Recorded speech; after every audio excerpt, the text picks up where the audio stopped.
okay. Porter barrels. Yep, straight into it. That was quick. Back for another Beercast.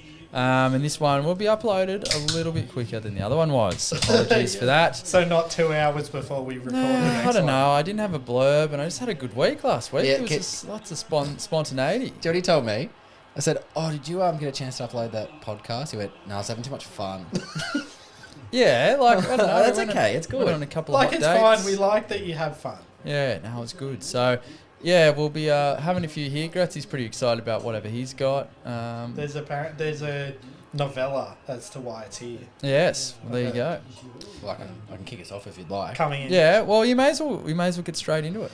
Well, I know you guys have had this, and I have From had it the before. source. Had it before also. So Bridge Road Brewers Garage Project collab, the Dark Harvest Fresh Hop Black IPA, and if you've had this beer, you may have had it a little while ago. So when we talk a little while ago, I mean probably 3 or 4 months ago. Yeah. Now I purchased 2 of these, and the reason why it's taken me so long to actually get to the second one was, you guys know when you get a really bad stomach bug and you do have a little bit of the vomits through the night.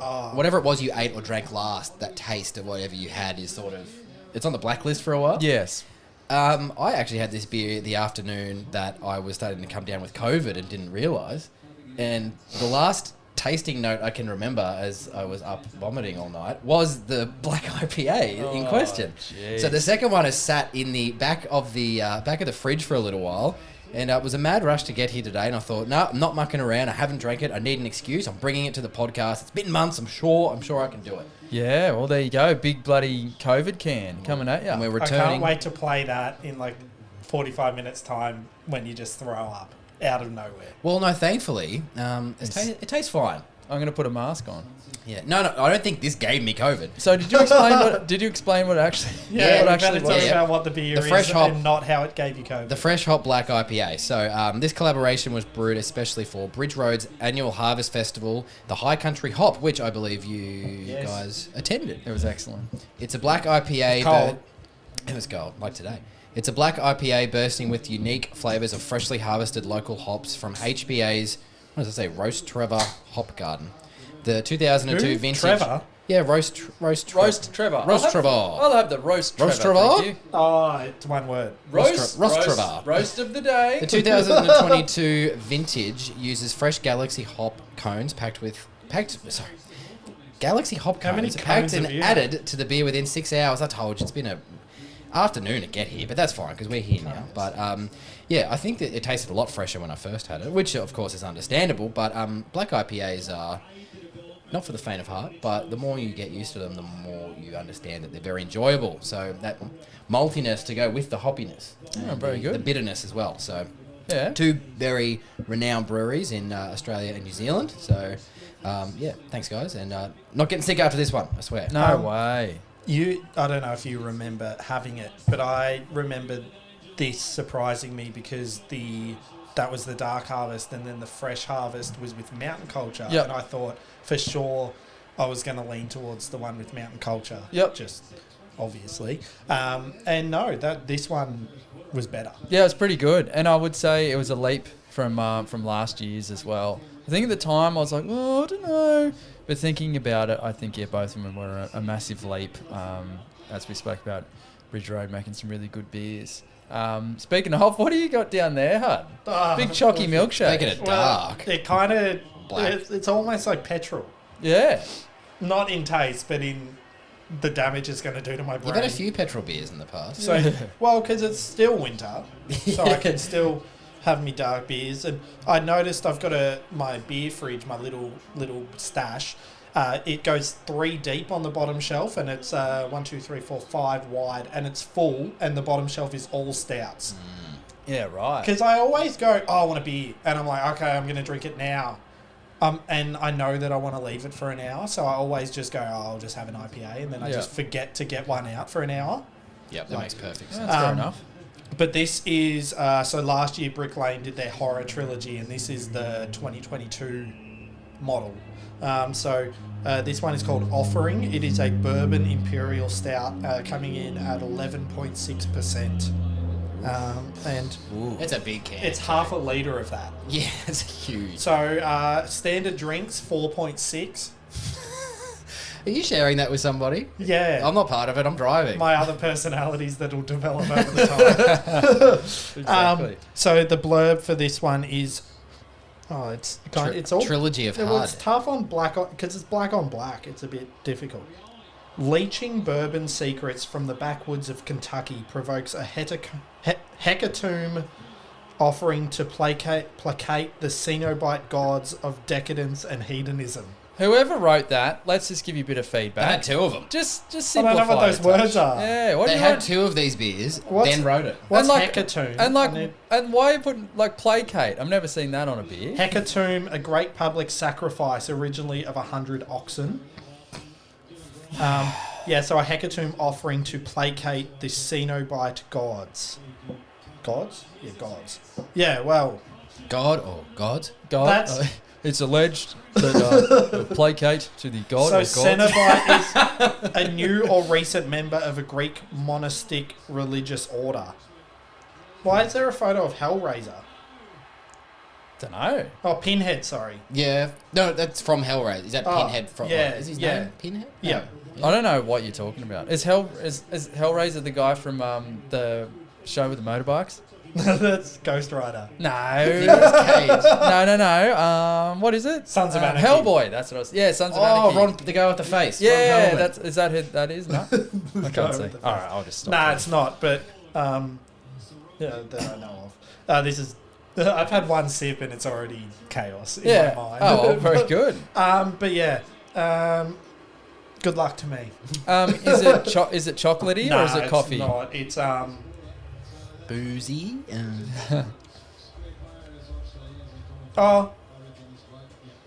it's bourbony. Do you want to smell the cans? Do you want to have a? I'll have a I smell. won't. I will I'll have not. a smell. You can have a sniff. You can have a sip if you like. Oh yeah, see, I'd hate that. I reckon that. Yeah, you would like that. I don't know. Yeah. Well, I don't really like of all the whiskey variants. Bourbon is my least favorite. Whiskey. Yeah, like the bourbon style, like the Yeah. American Okay. style. Yeah, right. Yeah, because they tend to be. My flavor profile does not accept like a smoky peat. I think they call it peatiness. I don't like that flavor. I like it just kind of adds a harshness to the whiskey, so it's not really my go. I prefer fair like a Small- Scotch, like a Scottish Banana-y, single Smoother, malt. or an Irish whiskey. I tell you what, a bloody Japanese whiskey you can't get them wrong. No, you can't. Because I will drink Japanese whiskey. And have done in the past. It's just that they're quite a deal lighter. Yeah. I would say, but I like them. Well, I have yet to have one that's not smooth. Like the first thing you Yeah. think is smooth. Yeah. Well, it's border barrels, and we're still yet to look into the the barrels. So Yeah, we there's might so many Do a barrels. There's so whiskey many tasting and a barrels. wine tasting. Yeah, we will. We'll I have to came for the definitely wine do that. tasting. Yeah, I've been going through bottles of red like they're bloody oxygen. Yeah. Well, They're so good. well, and full of antioxidants, so it's good for you as well. Antioxidant. Yes. Yeah. I'm anti-oxygen and pro red wine. Yeah, that's fair enough. Anyway, Nah, Simmo. so So your journey's GABS coming pack. to an Yeah, end. the journey is coming to an end, and I have left what I believed was the best to last, which I think so. Oh, So you said believed. I was a little... no, I know. See, that's just the beauty of podcasting. Everyone's like, "Oh no, he doesn't like it." No, he does. Dropping f bombs. does. Who's it by? Seventh Seventh Day Brewing. Now, Simmo. So just to preface whatever he's going to say, when he pulled the can out and because you can't see it on the can, you're like, I feel like that's a marketing flaw. It's like, who did this? yeah, Like I- it's like a Where's Wally trying to find the bloody brewery. yeah. So And then we found it, Seventh Day Brewery, and Simmo goes, "Oh, this isn't some kind of church thing, is it?" So if I start attending church after drinking If a it, church made a beer that looked like that on the can, Called that's a church I'd probably be. Dropping F-bombs. I don't know, not too sure. So dropping F-bombs is our reply to the world today. Wars, plagues, pandemics, you name it. It's all happening out there. So we got back to basics and made a big fat hazy IPA to flick off the tyrants and COVID strains of the last year. Boobity boobity boo, dibbity doo doo. Enjoy. It's very good. So I do enjoy this. I wouldn't, when I tasted it, I'm like, yep, that's what I thought it was. So I am excited because this GABS pack has taken me on a journey, as I have said to everyone that is interested in drinking beer and trying different styles, to go and grab that GABS pack, because you do go on a bit of a roller coaster. Some you'll like, some you won't like, and there'll be don't necessarily go off what I say, because I've got a different taste of what you might. So. And there is a good variation, and as we learnt last week when I wasn't paying attention, you can buy that at Dan's, can you not? The other part of the journey for you, Simon, is saving money. Dan's? Yes. You can buy this at Dan's. The journey of financial responsibility. Yeah, it hasn't gone that well because there's been plenty of side beers that I've snuck in. Oh, you haven't been telling us about it. No, I know. That's because you're ashamed. I was ashamed. That's okay. Don't be ashamed. But I am eating tuna and rice, boys. So $2.80 a serve. That's all good. Tuna and rice, so you can drink beer that is nice. Yes, there you go. That's something. Tagline. Yeah, it's a tagline. Have we got any? What else have we got? We got any news? Yeah. We do need. Yeah, can we record you doing that? I'll have to. So I can press the button. So we can press buttons. No, well, it was just two that I saw on Instagram. They're not like we could kind of guess what beer it's going to be, but we saw on Instagram that Mountain Culture is doing a collab with Deeds, which is big, as you can see from the wall here. Anything short of the best beer we've ever had is, sad. Yeah. And then they also have one coming out with Bolter. Yes. As well. Yes, I saw so that. That's another one. They just released a collab with Hop Nation. Okay. And they also just released a collab with Rocky Ridge from WA. I did hear about that. So they're getting around. So I got a question to ask. Is this just because you just wanted to go on a bit of a tour and make some beers, or do you think it's just to create a little bit more awareness? Have these been hand-picked, or are they just the random? Breweries? Yeah, what do you think? Well, I don't know. Maybe it's so funny, isn't it? Like, imagine another market, like business market, that is so easy, like willing to collab with competitors, essentially. Yeah. It's like if Coles and Woolies like did something together, it's like it just wouldn't, you'd never see it. Yeah. But like Mountain Culture and Deeds, whether they like, I guess they are kind of competing for people's money. They're competing for a market share, essentially. But they're like, why don't we just do one together? Yeah, I kind of think it's sort of been this way for a number of years, and there's a few industries, but not all, that do this. They have like an abundance mindset. It's like, there's actually room for everyone. Well, so let's just, drink each other's beers, let's collaborate, let's teach each other and that sort of thing. And I think it's really paid off, particularly in the craft beer industry, because there's no doubt that like DJ going to some brewery, they'd learn something, and DJ might pick up something off someone else, and overall beer gets better. Yeah. Is that'd be the point, is any growth for craft beer is the best for all of them. Yeah. But is there a tipping point, essentially? Is like, will there be a point where the craft beer industry is growing so big that there is competition, essentially? Yeah. There is going to be a point where, I don't know, like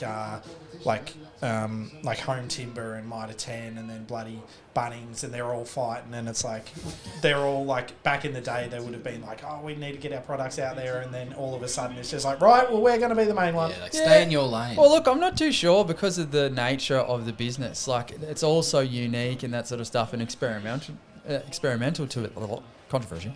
Experimental to a degree. I think the only way it would happen is if it went backwards, and all of a sudden, like, a Carlton Draft came along and said, righto, and everyone just started drinking that again, or something like that. Well, I guess that's when we're like, oh, aren't they each other's competitor? It's no, mainstream beer is the competitor, and like the selling to mainstream of not becoming craft anymore, that's the competition. It's like they're trying to be bigger than mainstream so that they can stay independent.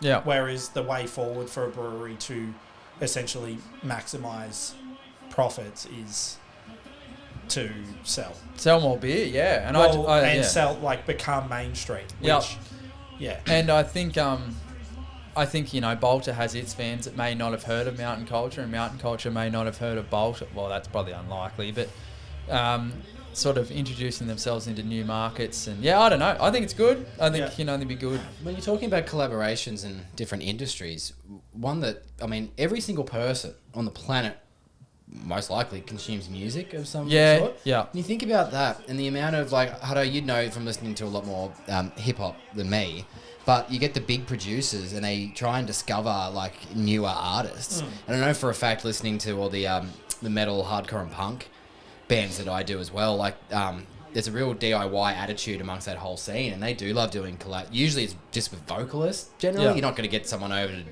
do a drum bit. It happens occasionally, or play a guitar piece, but actually collaborating on a song, like, I know there's a couple of bands I really like doing a split EP. But how often is that driven by the label rather than the bands themselves? It's funny you mentioned that, because for this one in particular, both bands said they wanted to do a split EP because it used to be something that happened a lot more often, and it just turned out that they toured with this particular band and they're on the same label, so facilitating it was a lot easier. Well, that's what I'm like. I know some labels would probably see like especially in hip hop, it'd be like Kendrick Lamar would be like, they'd be like, all right, well, let's chuck someone on your record and they'll get a big come up out of it, basically. Like, it's not riding coattails, but you know what I mean. It's like it's like using someone else's fame to gain your own, and that because it benefits the label in the long run. Like, it's hard because you kind of see they are competition in a way. Like,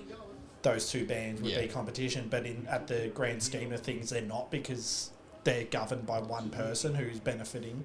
Whereas, like, with the independent breweries, they're independent, so Mountain Culture benefit from their sales. There isn't like there isn't someone above them that benefits from it. So, like, it'd be more so if, like, those two bands were different labels, and it'd be that label and that label both benefiting from it. Right? Well, because at their level they're competition, but at the top level they're not. Because that label's just like, well, hopefully they both sell. Yep. And I guess it's the same thing. Like, and particularly bands have fans. It's like, that's just exposure. Yeah. If you only drank one, like, if you're a Bolter drinker and you live in Queensland and you live nearby, you probably love Bolter. You might not actually branch out with a lot of other craft breweries. Yeah. Because Bolter's a pretty big deal in Queensland now. Well, so at the XPA, like, I play footy with a bunch of boys that go, oh, I don't really drink craft beer, but I'll have a Bolter. They say that to me. It's like it's stone and wood now. Yeah. So if you're just into that and you see Bolter's doing a big collab with someone, it's like, oh, I never heard of this other brewery. You drink that beer and then you see that brewery's beer. It's like, oh, maybe I like that too. It's also interesting for someone like me who drinks a lot of beer is that I haven't drunk Bolter in...